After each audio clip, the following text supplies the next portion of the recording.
Everybody ready, set, go. Rev it up and let's roll. There's a party in the fast lane. Got my hands on the wheel and I'm flying. Heartbeat loud as the thunder rolls. Riding in on the stampede of lightning.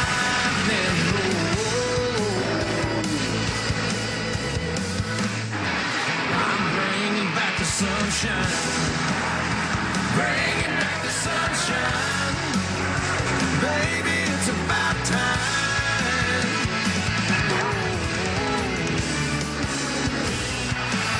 Bring it back.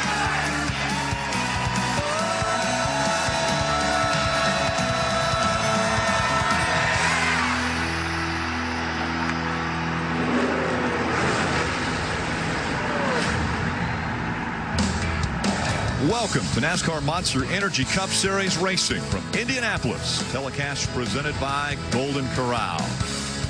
Plenty of storylines we'll be following today. Let's go to pit road and Kelly Stoust.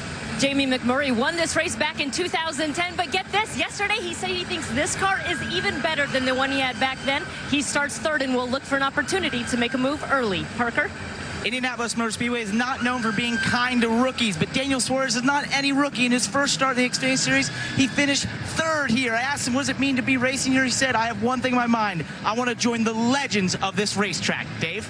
It is hard to pass at the Brickyard, making the task for Kyle Larson in the 42 car that much more difficult. He starts 25th. Marty? Already been an eventful afternoon for Martin Truex Jr. and his team. When he showed up on the grid, he had no race car. In fact, he only got the race car 1 minute before the national anthem. I asked him, did that bother you? He said, absolutely not. As long as it's here before the green flag, I'm all good. Time to get the engines cranked at the Brickyard.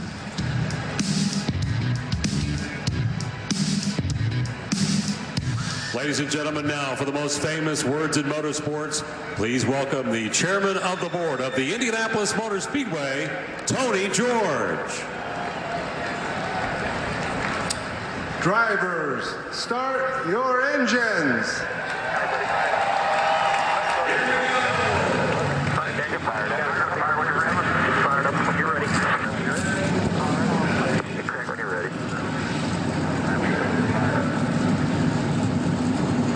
And welcome once again to Indianapolis Motor Speedway alongside Steve Letarte, Jeff Burton. I'm Rick Allen.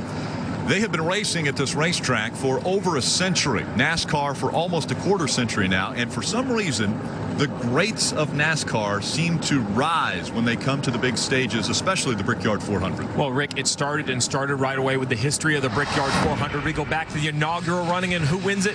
But Indiana's own Jeff Gordon, his first ever win at the Brickyard, came in the first running. Right behind him, the Intimidator. Dale Earnhardt goes to victory lane.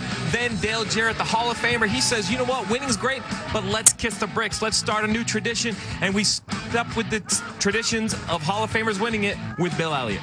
Great tradition, but I think tradition is what has made this racetrack special before NASCAR became here. When you think about the Indy 500, there's so many greats of racing in America. Foyt, Mears, Unser, Andretti. When you come to this facility as a NASCAR driver, you feel like a guest, and you're honored to be here. You guys said tradition, history.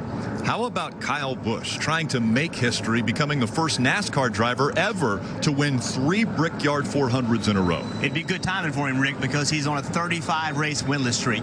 They've been running well this year. They've led laps, had a lot of speed the last month and a half, but they have not found a way to get that car in victory lane. And that's what we're going to focus on. They have had the speed, but they haven't executed late, whether it's on pit road, on restarts, or just bad luck. They haven't found a way to capitalize. Could they break that streak and get to victory lane today? Kyle Busch, the former champion of the Monster Energy Series, looking for a win.